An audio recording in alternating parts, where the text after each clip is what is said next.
दोपहर का वक्त है। एक सफदरजंग रोड, इंदिरा गांधी का बेडरूम। एक मौलाना अंदर घुसता है, सीलिंग पे एक ताबीज बांधता है और चलते चलते सिर्फ एक शर्त रखता है कि चुनाव जीतते ही मुझे तुरंत बुला लेना। चुनाव होते हैं, कांग्रेस प्रचंड बहुमत से चुनाव जीतती है, पर इंदिरा गांधी जीत के बाद उस मौलाना को बुलाना भूल जाती हैं और ठीक 6 महीने बाद संजय गांधी की प्लेन क्रैश में मौत हो जाती है।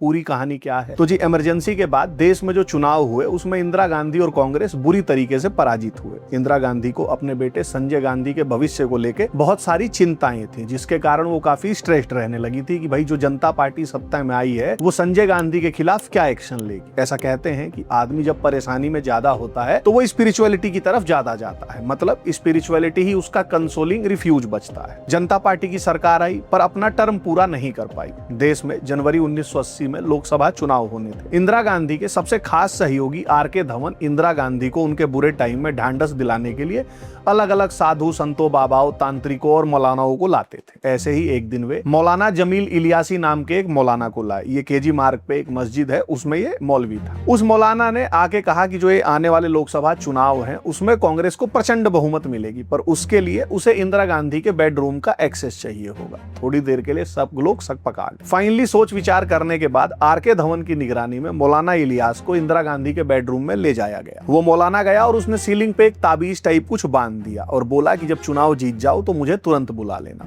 खैर, चुनाव हो गए, कांग्रेस चुनाव जीत गई। मौलाना वाली बात आई गई हो गई। जीतने के बाद इंदिरा गांधी मौलाना और ताबीज भूल गई। 23 जून को उनके बेटे संजय गांधी की प्लेन क्रैश में मृत्यु हो गई। इंदिरा गांधी बेटे की मृत्यु से बुरी तरह से टूट गई और उसके बाद Ilyasi was soon back in Indira's court, lamenting why he had not been allowed to remove the powerful charm that he claimed had produced an adverse impact on her life. Ilyasi ने आते ही कहा कि ताबीज ने उल्टा असर करना शुरू कर दिया था। मैंने आप लोगों से कहा था कि चुनाव जीतने के तुरंत बाद मुझे बुला लेना। गलती हो गई है, अब तुरंत इसको ठीक करना पड़ेगा। Indira Gandhi, shaken and emotionally weak after the tragedy, considered. उसने उन्हें नमाज पढ़ने को कहा। इंदिरा ने कहा कि उन्हें नमाज कैसे पढ़ते हैं नहीं पता है। इलियासी ने उनसे कहा कि मैं जैसा कहूंगा आप करती जाना। She obliged under the watchful eyes of R K. Dhawan. Ilyasi ने नमाज पढ़वाने के बाद ताबीज खोला और लेके चला गया। अब आप सोच रहे होंगे कि ये किस्सा मैंने आपको क्यों सुनाया, क्योंकि अभी हाल ही में तमिलनाडु के नए निर्वाचित मुख्यमंत्री जोसेफ विजय ने अपने एस्ट्रोलॉजर रिकी राधन पंडित को अपना ओएसडी अपॉइंट कर लिया है, जिन्होंने साल भर पहले ही जोसेफ विजय की विक्ट्री का प्रेडिक्शन कर दिया था। इसके बाद सोशल मीडिया पे लोग विजय का मजाक उड़ाने लगे हैं। कोई इसे अंधविश्वासी बता रहा है तो कोई कुछ कह रहा है। कुछ लोग इस निर्णय को सुन के बहुत ज्यादा सरप्राइज्ड हैं। पर अगर आप इस निर्णय से हैरान हैं तो उसका कारण है कि आप नादान हैं और आपको पता ही नहीं है कि हमारे देश का जो रूलिंग एलीट है वो एक्चुअली फंक्शन कैसे करता है। जो लोग आज विजय के अपने एस्ट्रोलॉजर को ओएसडी अपॉइंट करने पे हंस रहे हैं, उन्हें ये नहीं पता कि आंध्र प्रदेश के एक मुख्यमंत्री रात को सिल्क की साड़ी पहन के सोते थे। उन्हें ये नहीं पता कि तमिलनाडु की एक मुख्यमंत्री ने पूरी जिंदगी अपने नाम की स्पेलिंग बदली। और उन्हें ये बिल्कुल नहीं पता कि एक बार एक आदमी प्रधानमंत्री की कुर्सी का ऑफर हाथ में लिए बैठा रहा और सिर्फ इसलिए इस्तीफा नहीं दे पा रहा था क्योंकि उसके ज्योतिषी ने उसे मना कर रखा था कि अभी ग्रह नक्षत्र ठीक नहीं चल रहे। जोसेफ विजय कोई अपवाद नहीं है, वो एक लंबी परंपरा का हिस्सा है और आज की वीडियो में मैं आपको उसी परंपरा के अंदर लेके चलूंगा। आइए शुरू करते हैं, पर उससे पहले मैं आपको एक डिस्क्लेमर दे देना चाहूंगा कि भैया जो ज्योतिष होता है, जो एस्ट्रोलॉजी होती है, वो कोई अंधविश्वास या पाखंड नहीं होता, बल्कि ये एक विज्ञान है। वो बात अलग है कि आजकल मार्केट में घूम रहे जगलरों के कारण ये विद्या जो है बदनाम ज्यादा होने लगी है और लोगों का इस पे से भरोसा उठता जा रहा है। ठीक, आइए शुरू करते हैं।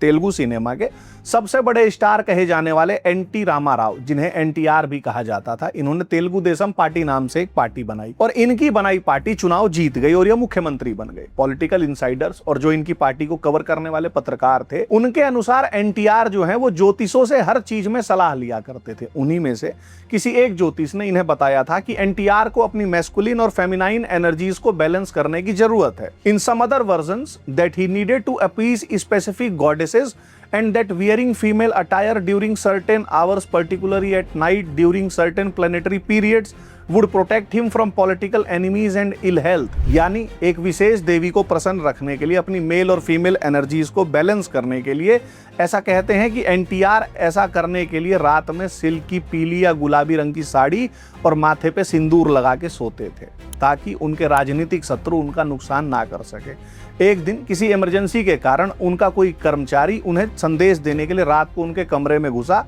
तो उसने उन्हें साड़ी में सोया हुआ देखा और इससे ये भेद खुला। ऐसे ही एक किस्सा तमिलनाडु की पूर्व मुख्यमंत्री रह चुकी जयललिता का है। उनका पूरा नाम जयललिता जयराम था। वो न्यूरोलॉजी में बहुत ज्यादा मानती थी।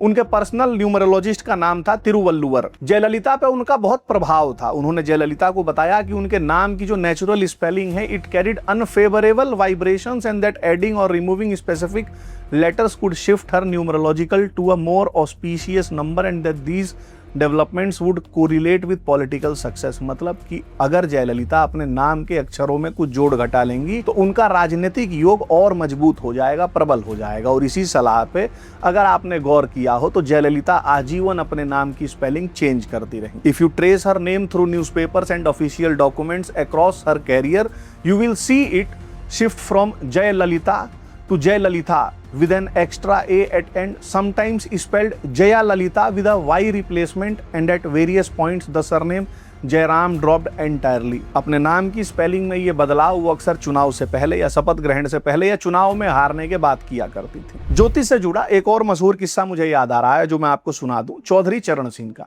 इंदिरा गांधी के इमरजेंसी लगाने के बाद देश में जो चुनाव हुए उसमें जनता पार्टी की सरकार बनी। पर जनता पार्टी कोई एक पार्टी नहीं थी, ये एक प्रकार से कई पार्टियों का, इवन विपरीत विचारधारा वाली पार्टियों का गठबंधन था। इस गठबंधन की स्थिति कहीं की ईंट कहीं का रोड़ा, भानुमति ने कुनबा जोड़ा वाली जो कहावत चलती है उससे बहुत ज्यादा मिलती जुलती थी। शुरू से ही सरकार बनते ही प्रधानमंत्री पद को लेकर आपस में खींचतान थी। कई कैंडिडेट थे प्रधानमंत्री पद के, उसमें सबसे ज्यादा राइवलरी थी चरण सिंह और मोरारजी देसाई के बीच। इन दोनों नेताओं की अदावत के किस्से जग जाहिर थे। इसी आपसी फूट का फायदा उठाते हुए संजय गांधी ने जाइंट किलर कहे जाने वाले राजनारायण, जिन्होंने संजय की मां इंदिरा गांधी को चुनाव हराया था, उन्हीं को साध लिया और उनको साध के चौधरी चरण सिंह से संपर्क किया और उन्हें प्रधानमंत्री पद का लालच दिया कि आप जनता पार्टी को तोड़िए, सरकार से इस्तीफा दीजिए, हम यानी कांग्रेस आपको बाहर से समर्थन दे देंगे और आप प्रधानमंत्री बन जाएंगे। सारी बातचीत हो गई थी पर चौधरी चरण सिंह इस्तीफा नहीं दे रहे थे। वो हर बार कुछ दिन बाद पे टाल दिया करते थे। संजय गांधी ने कमलनाथ उस जमाने में संजय गांधी के हेंचमैन हुआ करते थे, उनको बुलाया और बोला कि जाओ और चरण सिंह से बात करो। कमलनाथ ने चौधरी चरण सिंह से कहा कि मौका हाथ से निकल जाएगा चौधरी साहब। जवाब में चरण सिंह ने कहा कि कल बताता हूं आपको। संजय गांधी चूंकि धीरेन्द्र ब्रह्मचारी की संगत में काफी रहे थे तो उन्हें पता था कि निर्णय कैसे करवाए जाते हैं। उन्होंने अपने लोगों से बोला कि चरण सिंह का ज्योतिषी कौन है पता करो। पता चला कि चरण सिंह का ज्योतिषी जो है वो कोई व्यक्ति है जो दरियागंज में रहता है। उन्होंने कमलनाथ को अब की चरण सिंह के ज्योतिषी से मिलने भेजा। ज्योतिषी ने कमलनाथ को बताया कि अभी चरण सिंह के लिए समय ठीक नहीं है, इसलिए वो देर कर रहे हैं। तो कमलनाथ ने कहा कि तो ठीक करवाइए महाराज, कुछ कीजिए। टुपुल जयकर अपनी किताब में लिखती हैं कि चरण Singh astrologer informed him that the stars were propitious for his achieving the highest position in the country and it was with this assurance that चरण Singh finally रिजाइन्ड from Janata party. आप सोचिए एक ज्योतिष का कितना महत्व होता है नेताओं के लिए कि चौधरी चरण सिंह के पास प्रधानमंत्री पद का ऑफर होने के बाद भी वो इस्तीफा नहीं दे रहे थे क्योंकि उनके ज्योतिषी ने मना कर रखा था कि अभी ग्रह नक्षत्र ठीक नहीं चल रहे। अच्छा, ज्योतिष के प्रभाव में केवल भारतीय नेता ही नहीं रहे हैं, विदेशी नेता भी रहे हैं। जैसे एक किस्सा चंद्रास्वामी और इंग्लैंड की प्रधानमंत्री मार्गरेट थैचर का जुड़ा हुआ है। आप लोगों ने, मैं उम्मीद करता हूं, सुना भी होगा। ये नटवर सिंह ने अपनी किताब वॉकिंग विद लॉयंस में लिखा है। नटवर सिंह लंदन में भारत के डेप्यूटी हाई कमिश्नर के पद पर तैनात थे। एक दिन चंद्रास्वामी ने उनसे कहा कि क्या नटवर सिंह उनकी मुलाकात लॉर्ड लुईस माउंटबेटन और मार्गरेट थैचर से करवा सकते हैं। नटवर सिंह थोड़ा स्केप्टिकल थे कि यार ये बाबा आदमी है, मतलब इन दोनों अंग्रेजों से मिलकर क्या करेगा। सो उन्होंने एक बार को चेक करने के लिए, मतलब कि भाई इस बंदे को मिलवाया भी जा सकता है कि नहीं, उन्होंने तब के external affairs minister Y B Chauhan को फोन किया कि भाई ये चंद्रास्वामी कौन है और ये ऐसे ऐसे मिलने के लिए कह रहे हैं। तो वाई बी चौहान ने जवाब दिया कि मैं उनको जानता हूं और वो जो कह रहे हैं वैसा कर दो। नटवर सिंह ने दोनों जनों का पता किया तो पता चला लुईस माउंटबेटन अवेलेबल नहीं थी। मार्गरेट थैचर से मीटिंग फिक्स हो गई। नटवर सिंह चंद्रास्वामी को लेके गए। मार्गरेट थैचर ने स्वामी जी से पूछा कि भाई बताइए मैं आपके लिए क्या कर सकती हूँ। तो उन्होंने जवाब दिया मुझे आपसे कुछ नहीं चाहिए, आप एक काम कीजिए, आपके मन में कुछ प्रश्न होंगे, ऐसे कोई भी 5 प्रश्न आप एक कागज पे लिखिए। मार्गरेट थैचर ने 5 सवाल एक कागज पे लिखे और चंद्रास्वामी ने बिन कागज देखे सारे के सारे सवाल दोहरा दिए। Thatcher was impressed. थैचर ने चंद्रास्वामी से फिर मिलने की इच्छा जताई। अब की टाइम चंद्रास्वामी ने दिया और साथ ही अपने बैग से एक ताबीज निकाला और थैचर को देते हुए कहा कि अगली बार जब आप आइएगा तो लाल ड्रेस पहन के आइएगा और इस ताबीज को पहन के आइएगा। सी ऑब्लाइज्ड। जब थैचर की ये मुलाकात हुई तब उनकी राजनीतिक स्थिति बहुत अच्छी नहीं थी। लोगों का ये कहना था कि ये और इनकी पार्टी अगला चुनाव हारेंगे, जीतने के चांस है नहीं। पर चंद्रास्वामी ने उनसे कहा कि अगले 3-4 वर्षों में आप इंग्लैंड की प्रधानमंत्री बनेंगे और आप या तो 9 साल या 11 साल या 13 साल तक प्रधानमंत्री की कुर्सी पर रहेंगी and the rest as they say is history. Margaret Thatcher 1979 में इंग्लैंड की प्रधानमंत्री बनी और लगातार 11 सालों तक, जैसा कि चंद्रास्वामी ने भविष्यवाणी की थी, प्रधानमंत्री के पद पे रही।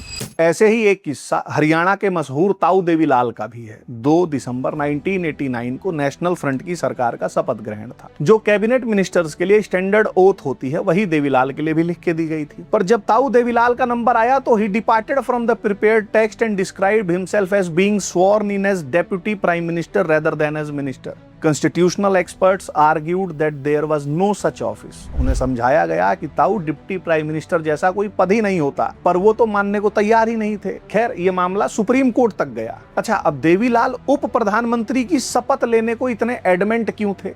क्योंकि उनके ज्योतिषी ने उन्हें समझा दिया था कि यदि आप उप प्रधानमंत्री की शपथ लेंगे तो आपके पॉलिटिकल कैरियर में बहुत सुधार हो जाएगा। His astrologers had warned him that the standard minister oath would not unlock the planetary energies necessary for him to eventually rise to the prime ministership itself. अच्छा, ज्योतिष के प्रभाव में केवल भारत के नेता ही नहीं है, अमेरिका के राष्ट्रपति रोनाल्ड रीगन का चार्ट भी जॉन क्विगले बनाती थी। उससे पूछ के शेड्यूल तय किए जाते थे। ऐसे ही रास्पुतीन कैसे रूस के रूलिंग एलीट को चला रहा था एक टाइम पे, वो पॉपुलर फोकलोर में है। पर ज्योतिष ही नहीं, इवन रूलिंग एलीट जो है हमारा, वो सगुन अपसगुन में भी बहुत ज्यादा मानता है। जैसे आप नोएडा का ही उदाहरण ले लीजिए। 1980s से नोएडा के बारे में एक धारणा बनने लगी कि जो भी मुख्यमंत्री नोएडा जाता है वो चुनाव हार जाता है। 1990s में यह धारणा और प्रबल होती गई। The pattern was that several chief ministers who visited Noida lost power shortly afterwards through electoral defeat, political crisis, party splits और central interventions। जैसे वीर बहादुर सिंह नोएडा गए, हार गए। एनडी तिवारी नोएडा गए, हार गए। मुलायम सिंह आए, पहली सरकार उनकी गिर गई। कल्याण सिंह आए, सरकार सस्पेंड हो गई। और फाइनली मायावती ने तो इस धारणा को और मजबूती दे दी जब उन्होंने सीएम रहते हुए नोएडा आने से साफ मना कर दिया और एडमिनिस्ट्रेटिव काम अपने सबऑर्डिनेट से करवाती रही। उनके बाद मुलायम और अखिलेश यादव भी मुख्यमंत्री रहते हुए कभी नोएडा नहीं आए। इस धारणा को फाइनली योगी आदित्यनाथ ने मुख्यमंत्री बनने के बाद तोड़ा जब वो 2017 में मेट्रो का उद्घाटन करने नोएडा आए थे। ये तो सब मैंने आपको जो किस्से बताइए तो किताबों में लिखे हुए। मैं आपको 1-2 व्यक्तिगत उदाहरण देता हूं। मैं एक आईएएस के घर गया किन्हीं के साथ। मे भी मेरे ख्याल से उस आईएएस का रिटायरमेंट था और उसको एक्सटेंशन नहीं मिल रहा था या कहीं कुछ तो ट्रांसफर पोस्टिंग का उसका मैटर रहा था। वहां मैंने देखा एक बाबा बैठा हुआ था, बढ़िया एयरपोर्ट लगा के, काले रंग की एक मैक्सी सी पहन के, 20-30 माला डाल रखी थी गले में। चाय आई,